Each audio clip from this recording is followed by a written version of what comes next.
Welcome to the 1000 Comics Podcast. It's your host, Matt Heath. How you doing, folks? I got a show for you today.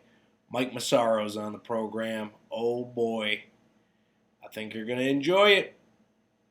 But before that, let's talk a little bit about, I'm just checking in on you guys. I'm doing all right, I guess. Still on the Zoloft. Tomorrow I'll be 2 weeks sober.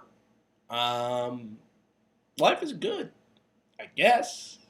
You know what I've been doing lately? I've been writing letters to God, asking Him for what I want in this crazy life, and I think that's kind of helping me cope with some things. I think writing a letter to the Almighty Himself might actually make, who knows? What do we do? What has he got time? You think he's got time to answer my problems? I don't know.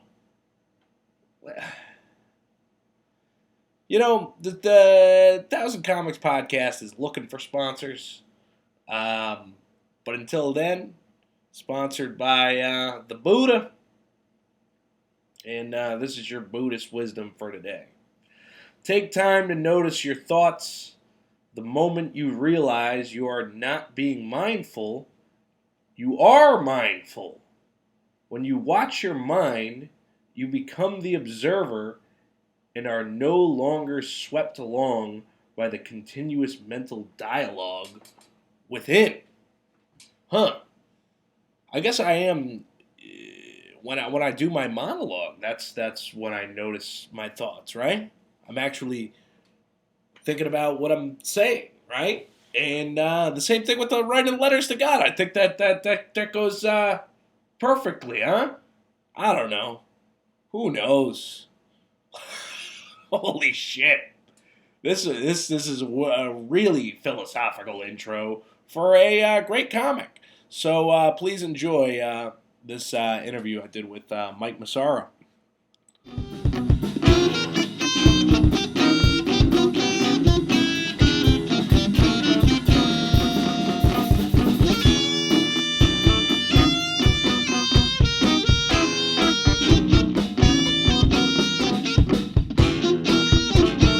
Alright, welcome to the 1000 Comics Podcast. I'm sitting here today with my guest, Mike Massaro. What's going on?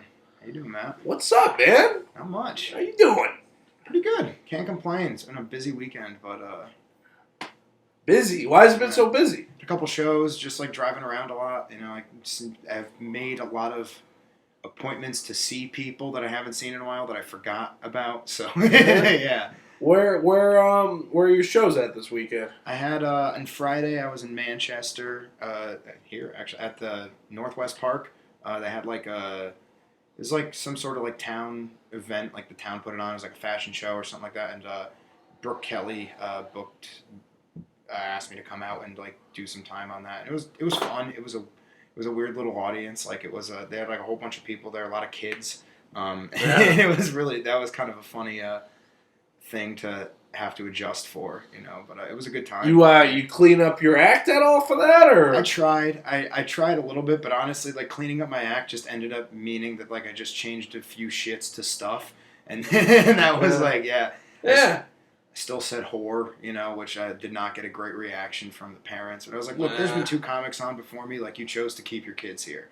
Like at this point, this is on you. Like, what's weird? It's like about like those like shows that'll be like in a park or in a public setting where like there could be possibly children. It's like the first comic. For the first couple comics, always set the tone. Like it's crazy in New York. Like when I was in New York, and you did those patio like seating shows. It's not even a patio. It's like a shed over like a parking spot. Yeah. And I remember this one dude just gets on stage, and there's a kid in the crowd, and he's just like, he's a gay comic just explaining how, like, gay sex works to a kid. And I'm just sitting there like, I mean, I'm as liberal as the next guy. Yeah. But at the same time, like, you know, we're in the East Village right now. Yeah. The kid probably already knows how gay sex works. He doesn't need some grown man explaining telling it to him. Yeah. You know? And also, like, is a comic the person you want to teach your children about how sex works? Like, is that the... But isn't it like...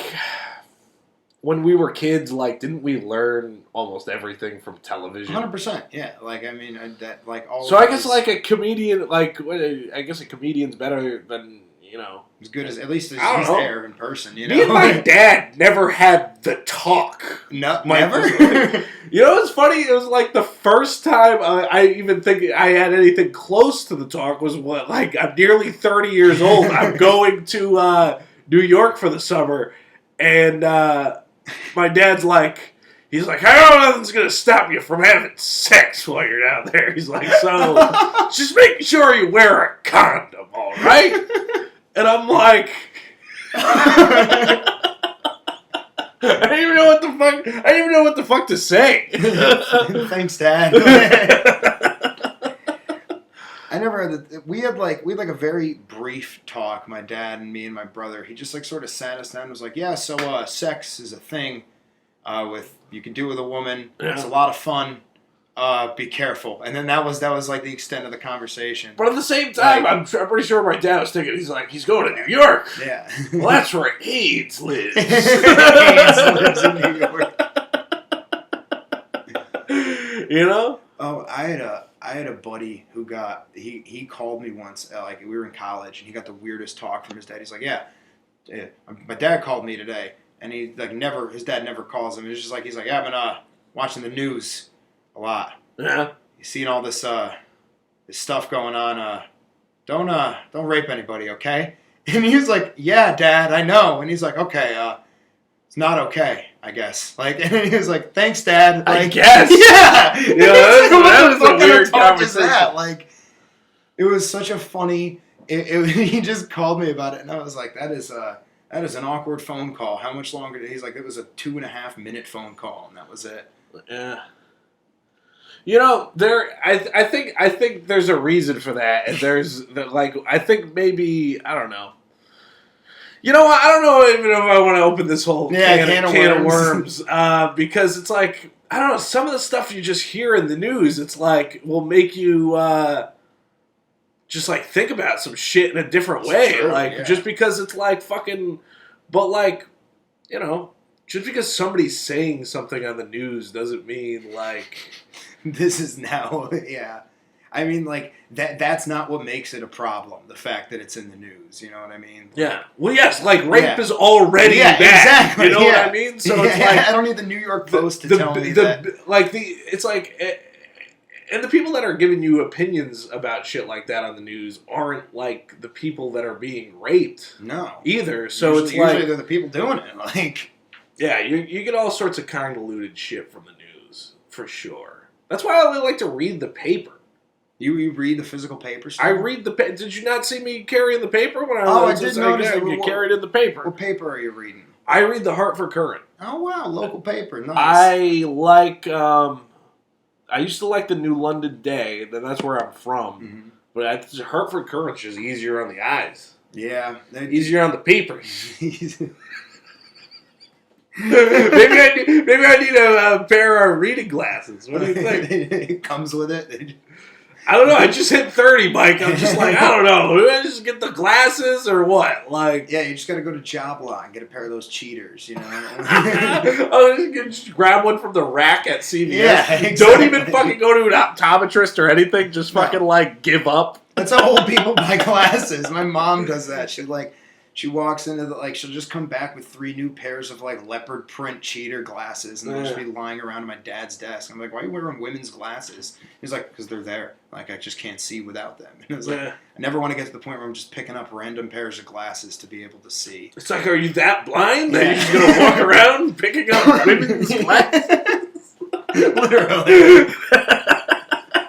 Just lifting them out of purses at the restaurant to read the menu. You know, it's funny. You kind of like got an old side because I've been to your house. I've been in your office, and it's like you definitely like have like a writer's office, which I think is really fucking cool. Thanks. Yeah, I just fill it with all the shit that I like, and it's just like it's that I've collected over my weird life. Yeah. Like I got all the pipes and stuff. Yeah. I got from my grandfather. It's like fucking Sherlock Holmes' office. Solving murders in my office. I wish. Is that where you do the most listening of your podcasts and like fucking or just like fucking typical office work? Or you just like is that where you fucking work on your taxes? And shit? No, I don't do my taxes. I usually like. That's up to the fine people at H&R Block to decide. Click a few buttons and hit send. That's how I do my taxes. Yeah. But no, they like they got it's supposed to be a closet. Like, when I moved in there, like, yeah, this is the smallest bedroom, and you can use this as a closet because you don't have a closet. Right. I was like, I could fit a desk in here, so just put it in the desk, and I realized I could fit the bookshelf, and then I just sit there. I write a lot in there, so I do a lot of my writing. Yeah. During the winter and shit, that's where I record most of the podcasts with Gage. I mean, I don't, the size of that room is, like, bigger than a closet, I would think. I know, I look at that room and go, oh, this is an office. There's windows. There's windows. Like, what kind of closet is windows in it? Quit underselling your office. Yeah, so basically I lock myself in this closet and I call it an office. Yeah. Oh my god. It's better than what I got. I got a kitchen that I kind of commandeered into an office, It works though, and what's good about that is you got the fridge behind you if you want to get drinks or snacks or something. Like, I got to walk down 2 flights of stairs if I want to get anything. So I just be drinking warm beer upstairs. Yeah, far. Can keep ice up there, but honestly a lot of it's just sitting up there and drinking, and trying to write stuff, when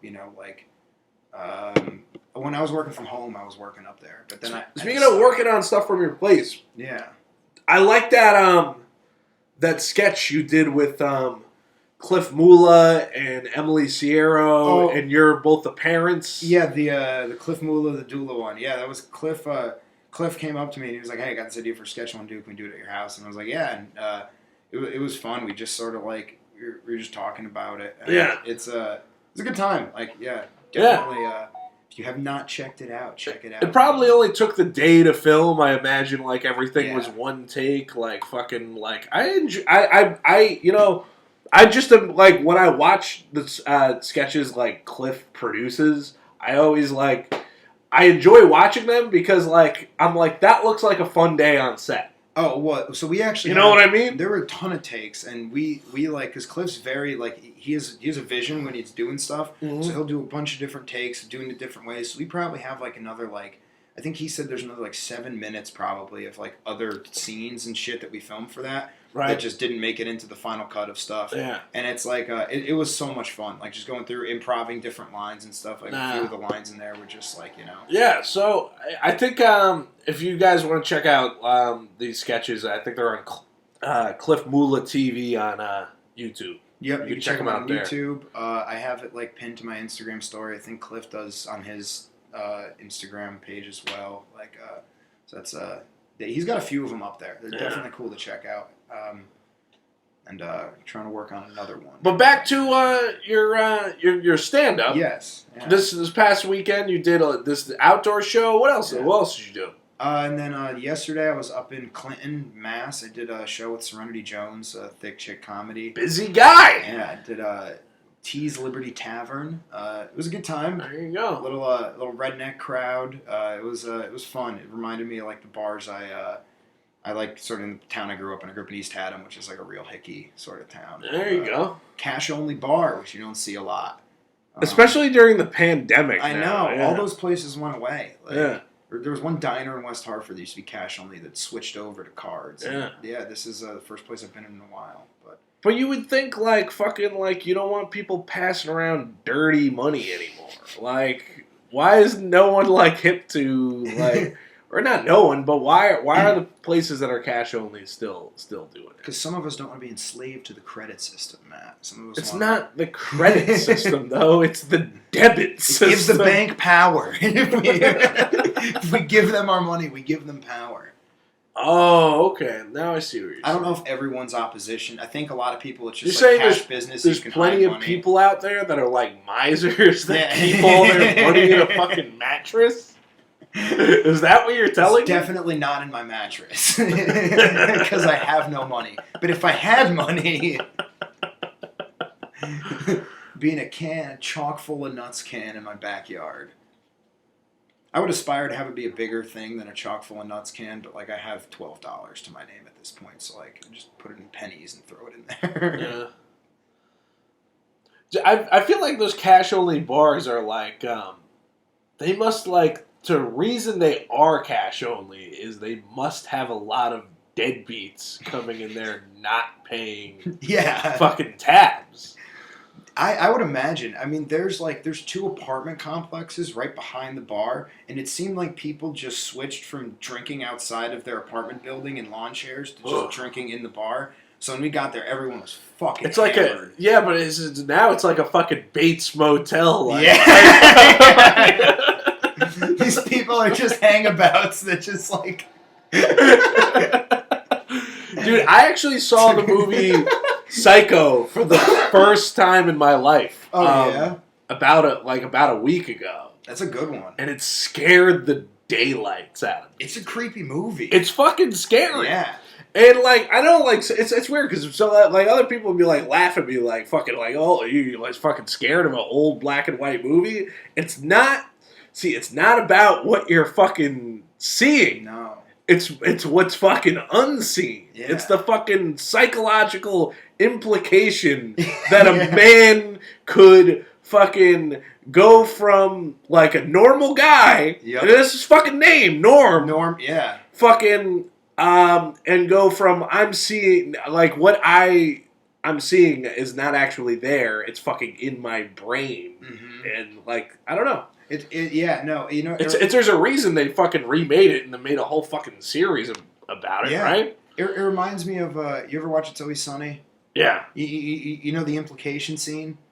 One with Dennis? Yeah, where Dennis and Mac are talking about like getting a boat, and he's like, yeah, we're gonna get a mattress, and he's like, oh, so you can bring the ladies down below deck, and they can't say no because of the implication. That scene is wild. Yeah. Well, it's like you got to imagine that like Dennis on that show is a killer of some kind, or he's definitely a deviant. Yeah. Some kind. You know. Absolutely. Which I'm glad like that actor started making that show AP Bio to show that he could be a guy with a heart because like.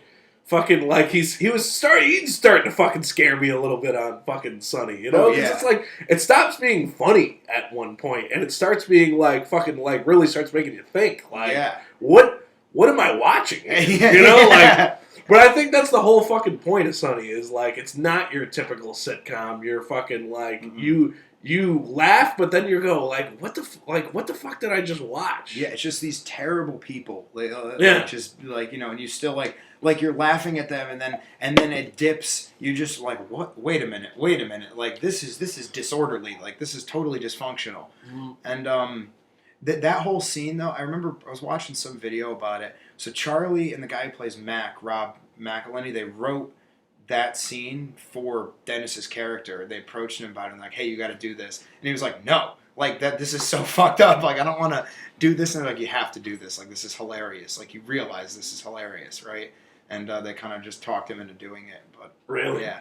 So I think he knows, the. But they did the To Make a Murderer episode. It's like they're leaning into like the when people started talking about the show and the things they were saying about it, they're clearly leaning into it as writers, Absolutely. which is like probably the most brilliant thing they can fucking do. That's what you have to do. I mean, right? Like you have to double down into that because that's what the meat and potatoes of what makes it interesting is. Like even if it's uncomfortable, it's interesting. What about you, Mike? You working on a TV show of any kind? Like what do you got now? What do you got for irons in the fucking fire? I have like too many irons in the fire. That's always my problem. Is like I start a shit ton of projects and then I have like 6 things going on. Like before I started getting like having like regular spots, I was just like working on some projects with a couple of other comics that we were trying to get going. Like I started writing a pilot script with a few other people, and really, Yeah, I love writing. Like, that's what kind of got me into comedy. What's in the this first pilot place. you're working on? I want to hear I don't about want it. to talk too much about it on the air. I can tell you about it after. Oh, come on, man. This is the 1,000 count. This is where people come to hear about your fucking pilot idea, man. Or is it too many cooks on the... You don't want to fucking give away... All right. Exactly, yeah. There's a few guys also on it that I don't want to, spoil their shit without talking to them first. All right. I got you. But, no, a lot of this... Like, there's some other projects, though, that, like, I had one that I was working on with Miles for a while that I really, like... I'm actually trying to talk to him. Is Miles today. even still doing comedy? What's going on with Miles? No, Miles has put comedy on the back burner right now. He's got some other priorities. He's got some other good stuff going on. Going back to regular civilian life. Yeah, a little bit, but it's a good thing. It's working out. He just started a job as a carpenter.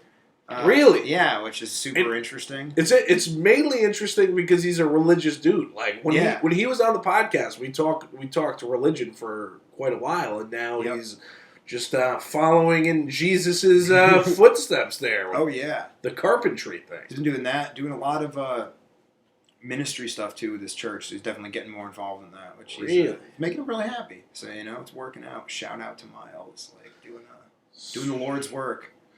Thanks, Miles. Hope you don't think we're heathens.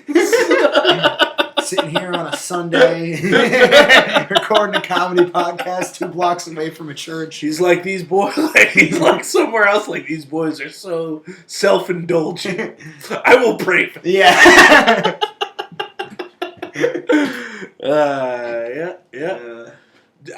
The last show I went to that you were on, you hosted, were you a producer role at all on that show? The show that Pete Angelo headlined? Or that was that Cliff? No, so that was Cliff and Ish put that together. Cliff and Ish, right, because they came on at the end and everything. Yeah. It was. So you hosted that. That was an awesome show. It was a lot of fun. I had a great time. Like, absolutely.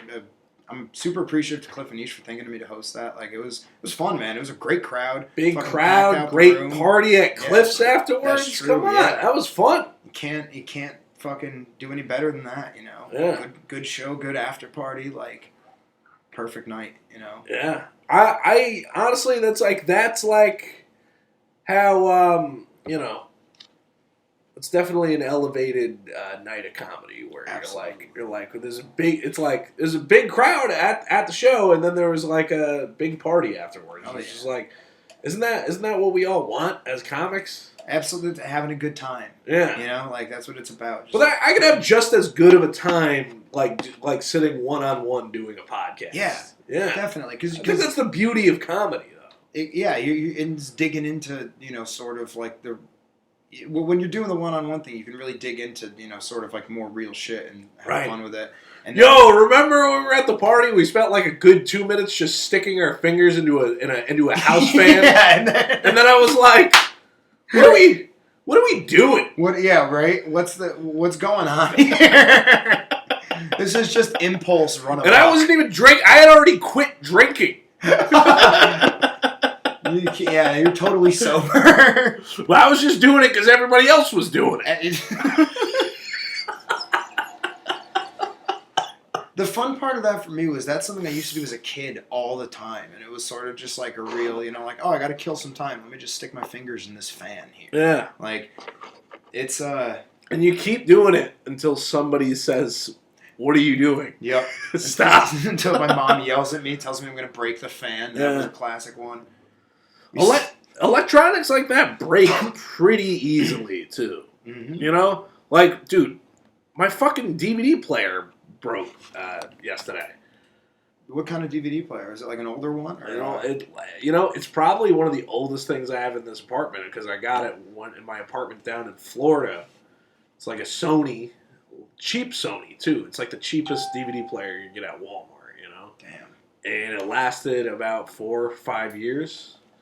And now get this. I walk down to the library to rent Dr. Sleep because I knew it was there. I won for whatever reason. I didn't want to check out Stephen King books, and I didn't want to fucking watch them I'm in the Halloween mood. I was like, I'm going to check out some Stephen King movies from the library. Well, fucking, like, who even thinks to do that ever nowadays, you know? I haven't done that just since watch a kid. whatever's streaming. But I'm like, I know there's like 5 new Stephen King or newer ones out, like fucking in the past, 3 years that I haven't seen yet, and I don't want to fucking buy them all on fucking Amazon. Yeah. So fucking I walked down to the library. Like, isn't it crazy that it's like the first time in years I go out to get DVDs and then put one into the fucking DVD player and it shits the bed. And then it was like I tried like fucking a bunch of different DVDs. It wasn't the fucking library DVDs. Jeez. They're fine. It was. Do you know what's wrong with it? Is it like the reader or something, or is it just like is it not closing and open properly? I think because what I was doing was I was too lazy to put batteries in the remote, and I was doing that thing to start over a movie. I don't know if you ever done that trick with the DVD player. You press stop on it a bunch of times and then hit play. It'll start the movie over. Really? And I did that one time. The last time I did that, I think it fucked up the DVD player. Shit out after that. Yeah. That's crazy. Yeah. A little planned obsolescence, man. That's it's almost like that's secretly the self-destruct on a DVD player. Once you start doing that shit with it. Like, okay, you're going to be impatient, you get to go buy a new one. How about that? Oh my God. When did you start doing comedy? How long have you been doing it? It's weird. So I did it for the first time in 2019.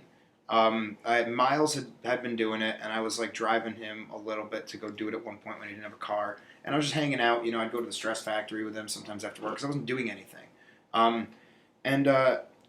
Before that, I had been writing a lot of satire. That was what I liked to do. Me and my buddy had a little project we were working on, so we wrote a bunch of different headlines, and then probably 10, 15 random articles. We were going to put together a little thing. Never materialized, but I always liked the process of writing jokes and writing funny shit. Right. And so I started seeing Miles do stand up, and I was like, I kind of want to try this. So I tried it a couple times. It was meh. I wasn't really super into it. I probably would do it do 2 open mics every 2 weeks, probably. So I'd be doing it a few times a month, and then pandemic hit, and I sort of I went on a vacation before the pandemic, and then I sort of everything slowed down. I wasn't doing anything, and then over that period of time when nothing was going on, I kept writing. Right. And I just got really obsessed with all the old jokes I did, and I started writing new shit. And then when everything started opening back up, I just didn't miss one, and then it was sort of it. So I think of remember Sea Grape out in Fairfield? Yeah. Maybe May. Oh my God, Sea Grape! What a room! Yeah. And why was Miles insistent on using that poster with all the circus freaks? He wasn't. I think that was because it wasn't really his mic. I think that's what they wanted him to do with it. I mean, he could have made his own poster. I don't know. I'm not really sure what the whole situation was with that. I don't totally remember. I feel like they wanted to use that one because that was the marketing they were promoting for it, but I don't really know. I mean, it's not. It's almost anti-marketing. It was a fucking poster of circus freaks, and it was come on out to the comedy open mic. It was almost to be fair, that's an accurate characterization sometimes. I mean, don't get me wrong. I like the idea sometimes of deferring people from coming to the open mic when I'm the one running it, because sometimes too many comedians is what makes it not entertaining. Yeah. You know what I mean? So I get the idea of putting a bunch of circus freaks on a poster. I don't even know if I'm saying that's politically correct. There was pinheads on the poster, which I don't even think that's politically correct to say that anymore.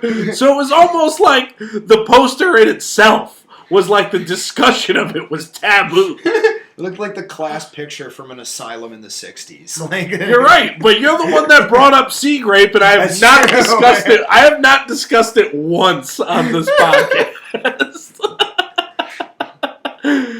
I used to have a lot of fun at that mic. That was a good time. I remember there was just, oh man, There were a lot of people who used to come through there that I don't see around anymore. Like, do you remember that guy Dean, Turkish guy? Yeah, I remember there was like a sticker of him in the bathroom, and I was like, this is this guy's spot, I guess. It's this guy's spot for comedy. Oh my god! And that dude was like, he just said like really creepy shit and stuff. Yeah, he was the one. He used to, what was the fuck? He had this. I don't even want. It was gross. It was just like this terrible joke about like it was like a rape joke, but it was like something to do with his fucking daughter or something like that. And it was just very weird. Yeah. Talking about how like giving his daughter medicine reminded him that he didn't want to ever rape a woman, and it was like, what the fuck kind of like logic is that, man? That was wild. I'll never forget though. Maybe the circus freak poster was all because of that guy. Because I remember that guy. He was like, it was like poison to the room. Yes, it was. I'll never forget the one time he went up and he was doing his set, and like he maybe got 30 seconds in, and Mustafa from the back of the room just goes in his voice, "So I'm raping my daughter," just and all the comics lost it. Now, and I don't think because you're doing an impression of an impression, so it's not doing it. Well. It's not doing it justice. But like Mustafa did an impression of this guy. Yeah, it sounded good. Yeah, it was funny. it was great. Yeah, it was very funny, and this is a moment that I'm not capturing well. Oh my god! Yeah, no. You got to work on your Turkish guy impressions. I do. I look like one. I should be able to talk like one. What's the race that you're always talking about that you're not, and then you say you can't stand? What is that? Bosnians. Why is what is it about like the reason the bit's funny is because nobody gives a shit. I know. Well, so it's just like the whole thing was just like it's really the Balkans in general. Like if we're being honest, yeah, the Balkan states, Bosnia, Albania, like are the big two. Okay, I'm not a fan of Herzegovina, I guess to a lesser extent. Like, but it's sort of like it's just like that region. This is just gonna make it sound super racist, but like I really don't care. That region is just like has a history of just like bitter ethnic violence because they have a few ethnic groups. Like they have like a Christian group, a Muslim group, and they just kill each other. Like they just take over the government and kill each other. Like the 90s was just all these people wiping each other out. And so like the whole joke is basically like the people that are left aren't necessarily the best people in the world. Like and like there was a guy who showed up at my party that you remember this guy, right? Who was just starting fights with everybody. He was like walking around talking to himself about how fucking angry he was and torqued up, like just like pulling out his hair. Just I'm mad. I'm fucking angry. I'm mad. Mike, what country does your family hail from, though? Sicily. We're Italian, but we're my grandparents are off the boat from Sicily. Like, and I don't actually have a problem with like Balkans people, Bosnians and Albanians. I find it amazing how well you like. It's the reason the bit is funny is because you are such a specific racist. Now, but at the same time, like I do not like keep myself that educated on the Middle East at all. I mean, it's sort of like, so the reason I know anything about this is because I went to school in the Bronx. Right. And that the neighborhood's run by an Albanian crime family. Oh, all right. So it's a whole thing. Yeah, but so there was a lot of shit that used to go on there that, like, was pretty unsavory. Without getting into too many details, like, shit that would happen to students by people who were involved that would never get investigated by the local police. Like, all kinds of, like, really hairy, creepy, weird shit. And I knew a kid who used to, like, allegedly, he would say, like, but I say that because I don't really know whether or not he was just, like, talking shit or not. But I guess his grandfather was, like, ran with the Italians back in the day because he's from the neighborhood, and they all moved out to Throg's Neck. And so the Albanian family pays tribute to the Italians in Throg's Neck, and he used to basically just, like, deliver the cash back and forth to the place, and he used to be in the back of the restaurant stuff, and they would run shit out of the restaurants. Apparently, like, jeez, yeah, man. It's like a real crime neighborhood. Like, I mean, it's like it operates.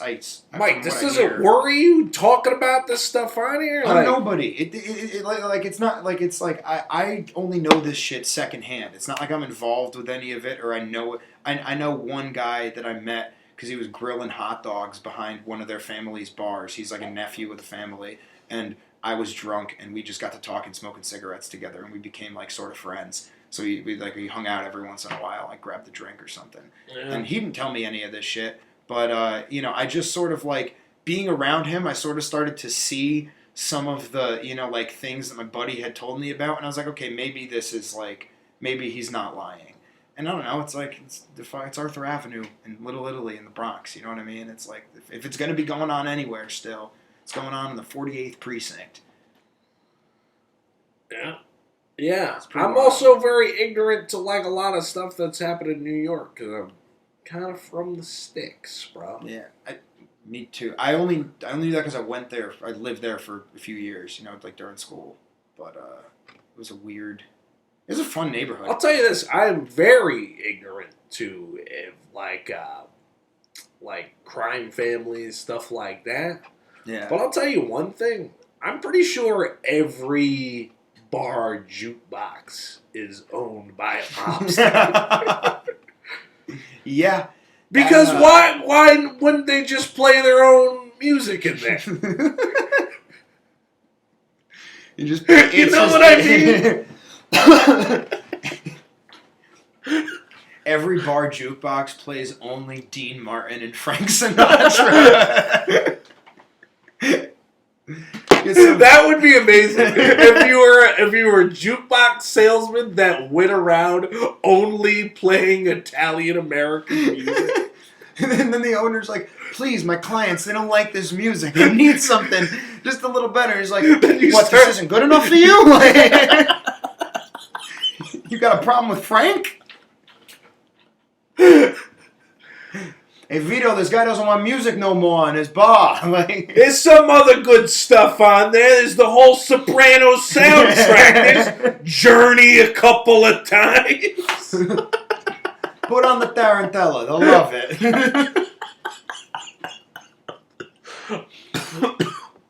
That's actually a funny idea for a sketch. That is great. That'd be hilarious. That's what we should do with Cliff. Cliff will be the bar owner, and we'll be the Italian guys shaking him down. I like that idea. It's about instead like you're just showing up with like actual records, like it's like a record jukebox. Yeah. There's just no like, it doesn't plug into the wall or anything. And that's like the reason he's kind of hooked, like on like he's still kind of with it because he's like, I don't know, he's like there's not guys out there anymore that do this kind of maintenance on jukeboxes. You could do like a cutscene of us just going into other bars and just smashing Touch Tunes machines with a baseball bat. Yeah. I don't want to hear Remix to Ignition ever again in this fucking joint. If I hear you playing Mr. Brightside one more time, I'm going to break your fucking knees. There was, you know what? That reminded me, in the neighborhood, there was our senior year, there was a mob bust. Right. And there was an article in the New York Times about it. It was the restaurant at the top of Arthur Avenue. They had wiretaps of all the guys talking at the table in the back. Like, it sounded like something out of The Sopranos. So there were a lot of homeless people in the neighborhood, and one of them used to hang out in their parking lot and harass people for money. So there was an audio tape of them having a conversation, being like, "What are we gonna do about our friend out in the parking lot there?" And you just hear one of the guys go, "I don't know, Johnny. Why don't you take our friend out to the ball game?" And then they kneecapped him with a baseball bat. Really? Yeah. Wow, that's fucked up. Take him out to the ball game. That was the code for kneecapping a homeless guy in the parking lot. And that was one of the RICO things that brought them down, I guess. RICO's bullshit. I gotta be honest. I think like the whole idea of organized crime law is kind of... I'm doing a disservice to Italian American stereotypes talking this much about organized crime. I think you're more of like a conspiracy kind of nut though. Yeah. Like you are definitely very disconnected. It seems like from not involved with any of it. I just find it fascinating. Oh yeah. Yeah, I think it's really cool. Like I think like because it's at the end of the day. Like, yeah, beating people up and racketeering is. I find it fascinating too, but only on television. I love Scorsese movies. The Sopranos. I was really into. I just started watching it a couple weeks ago, and it's fucking amazing. Like, you've never really watched The Sopranos before? No, I never had HBO, and and my parents have they have Dish, and I got an HBO plugin, so I just downloaded the app, and I've been fucking mooching that. Yeah. But it expires at the end of the month, so I'm trying to finish the whole series before the end of the month. Yeah. I'm in the middle of season 4 right now. I just watched the Columbus Day episode. Yo! Hilarious. You know something? I was actually just gonna say something to you about the fucking Columbus Day episode. Hell yeah. Just because we're fucking talking. It was just Columbus Day not too long ago. I brought into work a box of donuts and wrote Happy Columbus Day weekend on the box of donuts. Beautiful. And then I posted it on Facebook. I wrote, James Gandolfini came to me in a dream and told me to bring my coworkers donuts.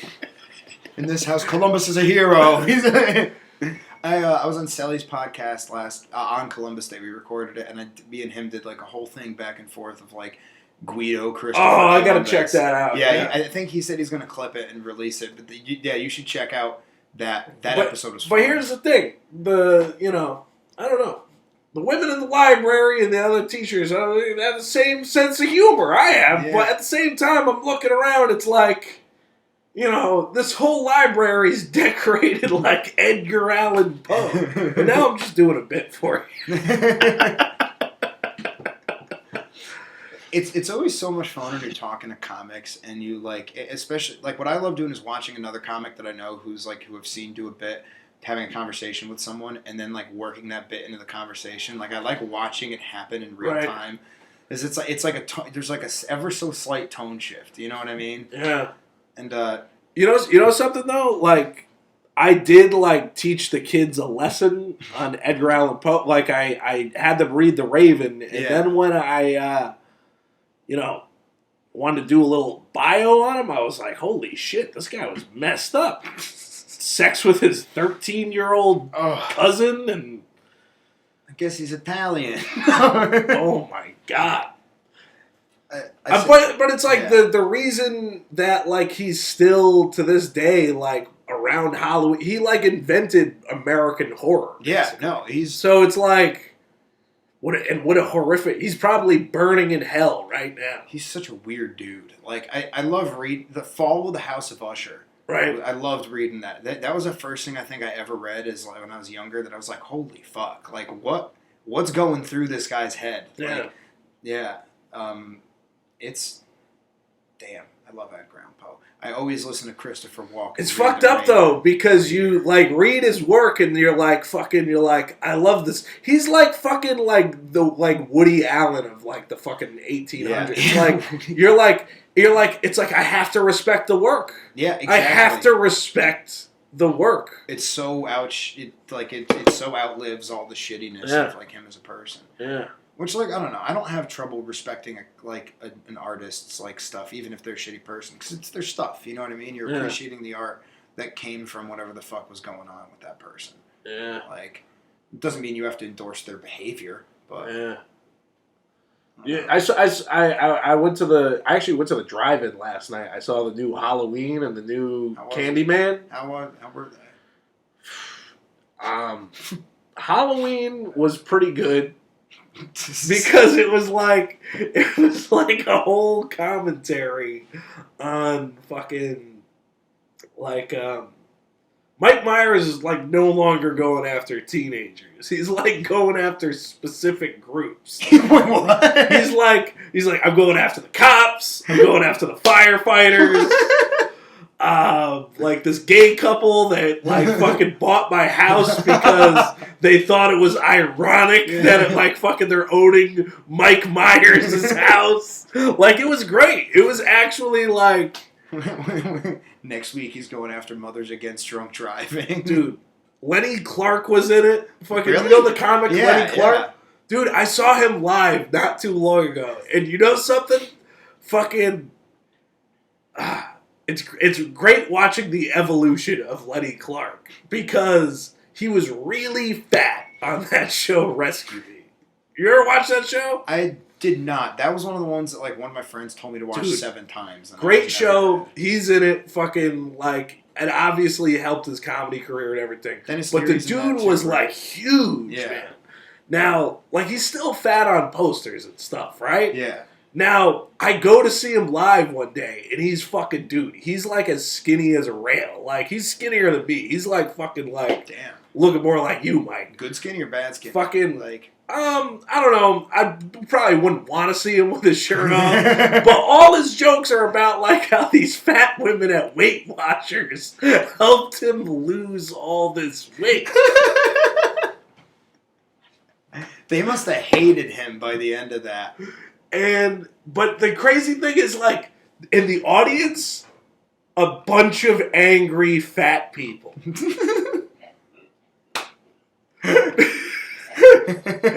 But I'm as a comedian, though, I find it hilarious.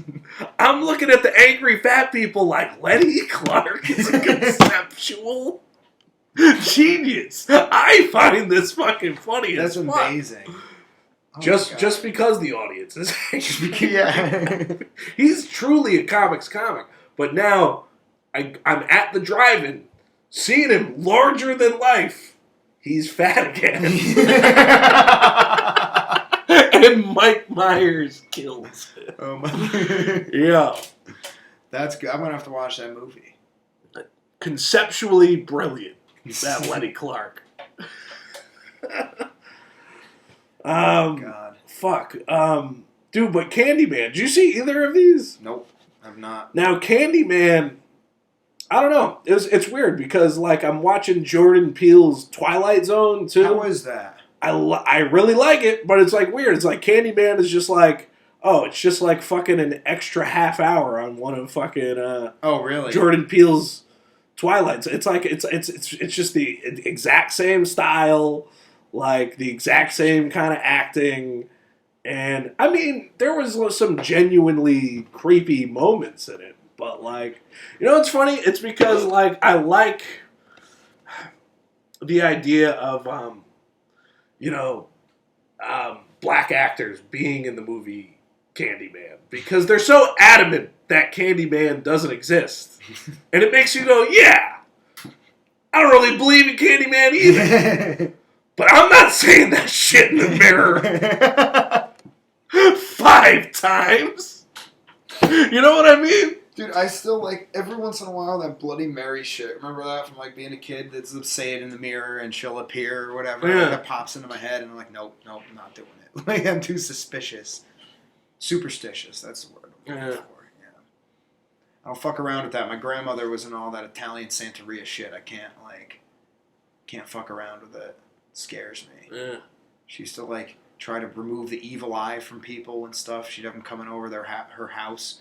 My uncle, and my mom, I asked her one time, I was like, "Oh, you got any stories about, Nana that are like interesting?" And she goes, "No, like I can't think of anything." I'm having dinner with my uncle, and he's like, "Yeah, she used to do all this like weird shit. Like she used to like, I had a girlfriend one time, and she made me bring her over, and she sat her down and said all this shit and cracked an egg on her head." And then opened it into a bowl with some oil and water, and then you put salt in it, and you see how it like. What is this for?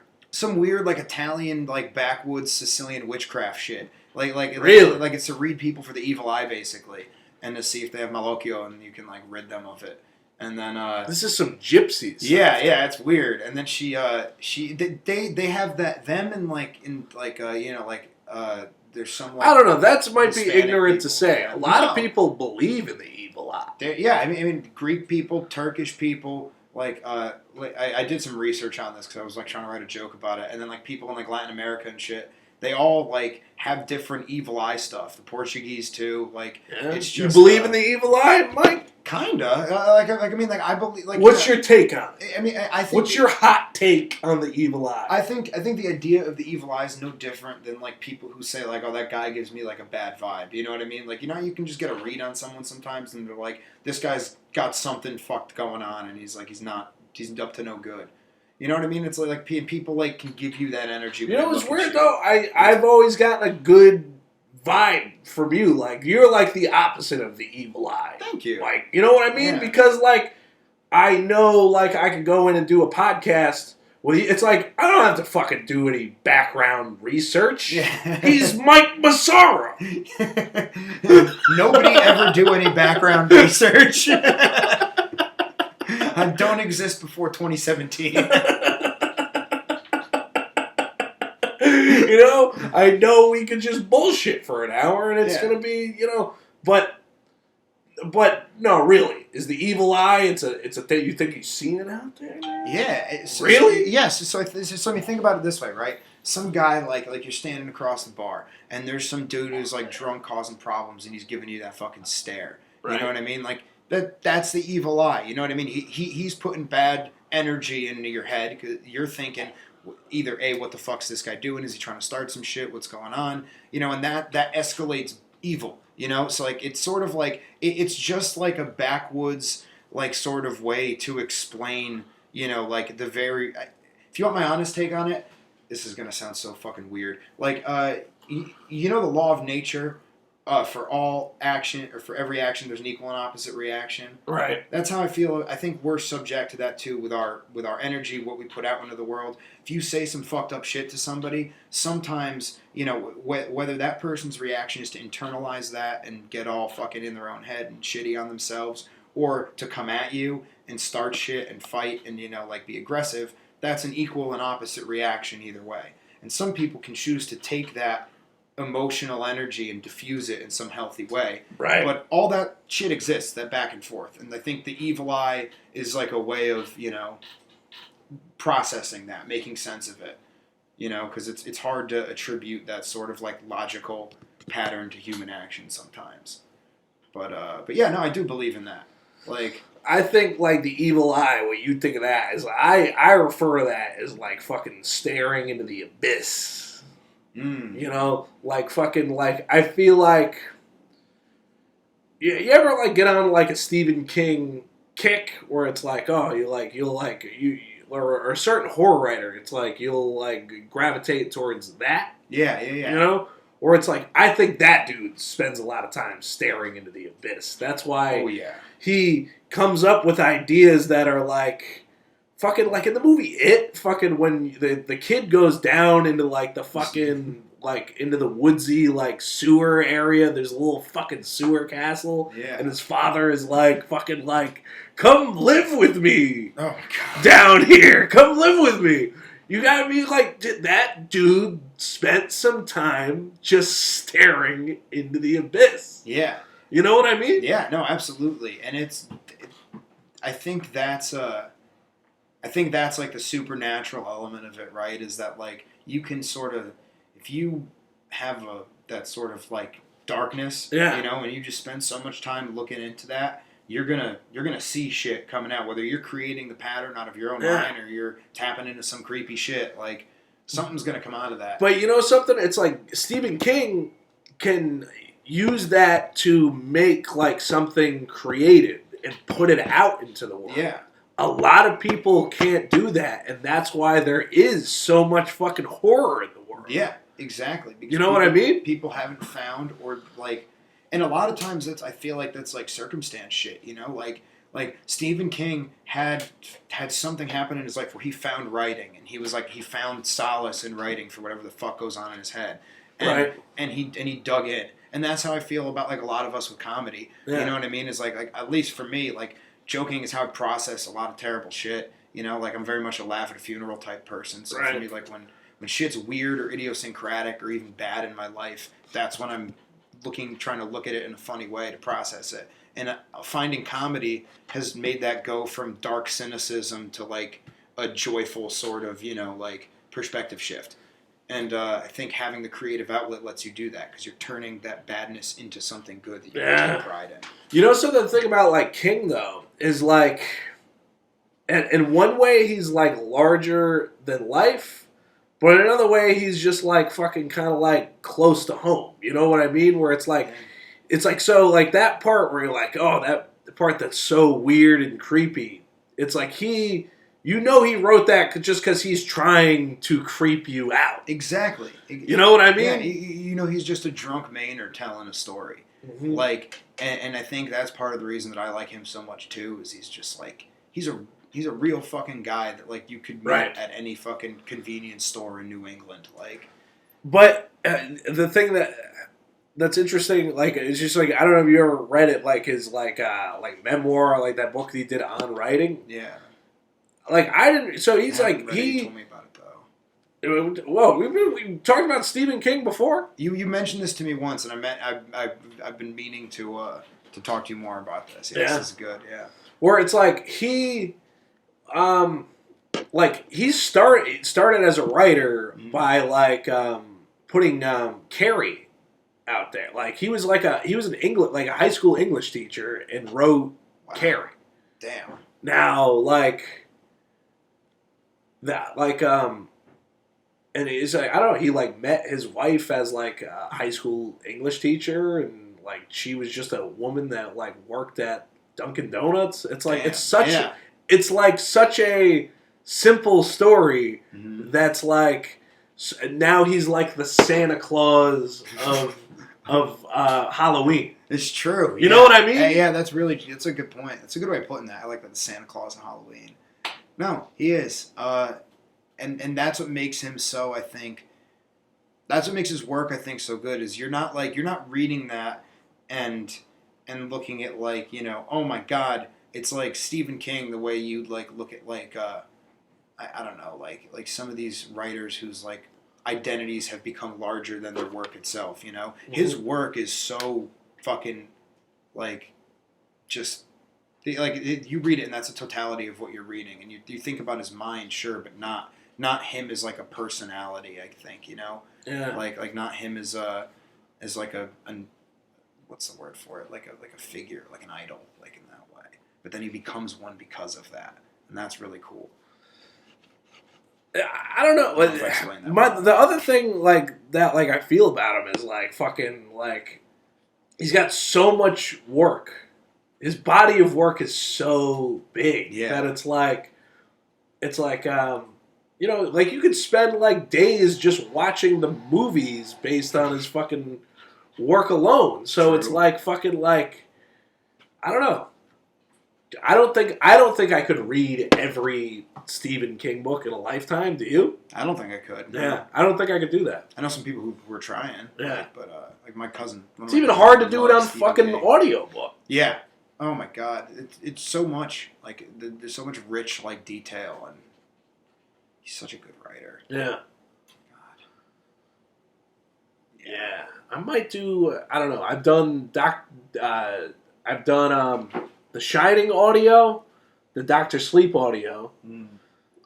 Dr. Sleep is one of the DVDs I got at the library that's not fucking working. I'm like, I finally can see the movie, but I can't. Gotta get a new DVD player. Maybe my DVD player is haunted. Maybe. Who do you think by? I don't know. To get some Italian over here to disperse all that negative energy. Yeah? Get the evil eye out of my DVD player? Well, I mean, I know she had this guy, John DeGrazia, come over because he was having headaches that he couldn't explain, and she said he was haunted by something. And I know what to do. So what she did for that was you soak potatoes in cold water and you cut them in half, and then you put them on, like, certain points on the body. So maybe if you put cold potatoes on part of your DVD player, it'll suck all the ghosts out of it. Wow. The women in your family have really fucked you up. You can say that again. Don't get me wrong. I've had the same experience. Do you think that, like, you say like witchcraft, like, it's a joke, but, like, do you think, like, women are kind of like witch-like in a way? Honestly, yeah. And I'm only asking you this because it's Halloween. Yeah. No, of course. Yeah.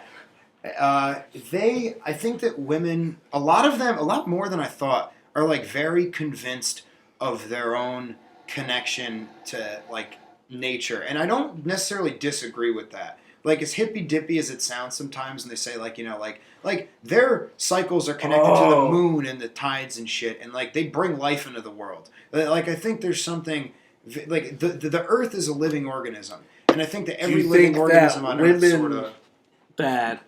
You know what? This is, like maybe way too deep, what I'm about to say. Say it.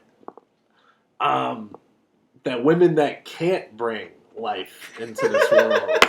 like, have, like, an aura about them that, like, kind of, like, you know. Like, can you sense a barren woman? Like, just being around? Is that what you're saying? But, like, fucking, like, it's not, like, hate or, like, evil or anything like that. It's, like, it's something that just changes, like, the air in the room. You can just sense the deep sadness when they walk in. I'm thinking of how terrible of a bit, but it would also, like, the bad part of me thinks this would be fun to do. Just, like, start walking up to, like, a This is the worst ending to a podcast I've ever done. You started this. You told me to fucking tell you what was I did. That's what we're doing.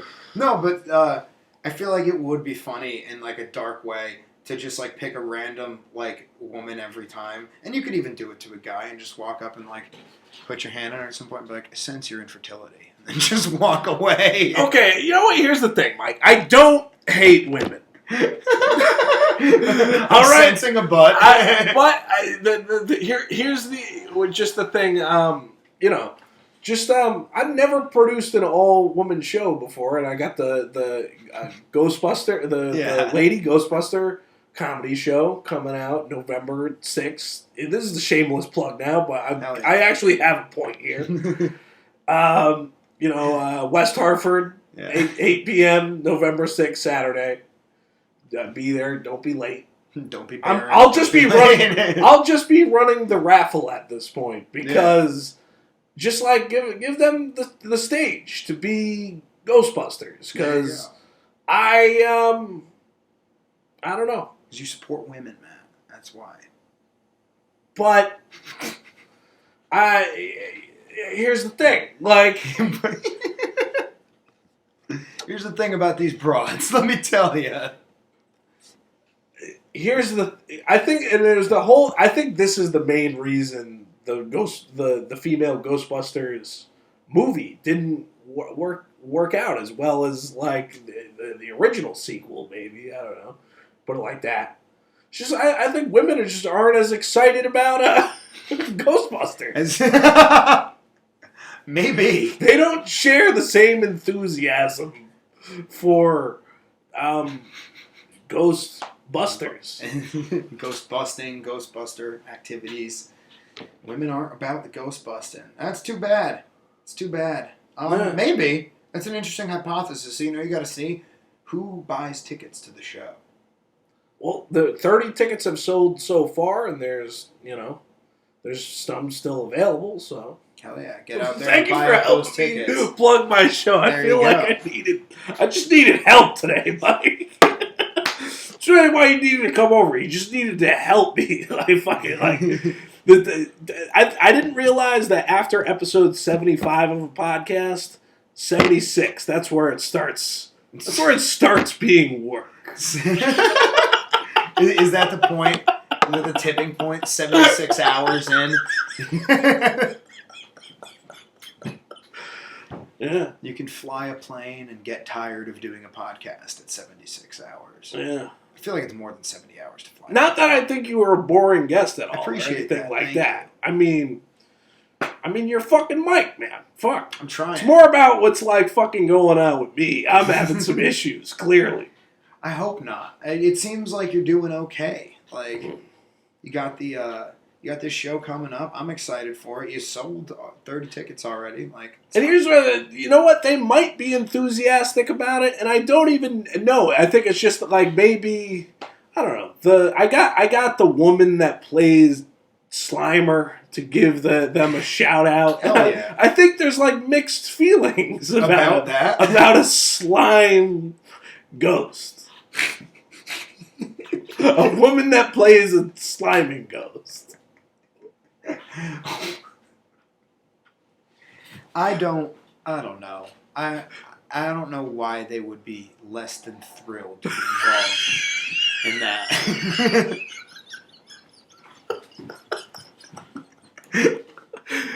You know what? It's weird because the video has gotten a lot of like hits. Okay, that's good. Of the woman that plays Slimer, right?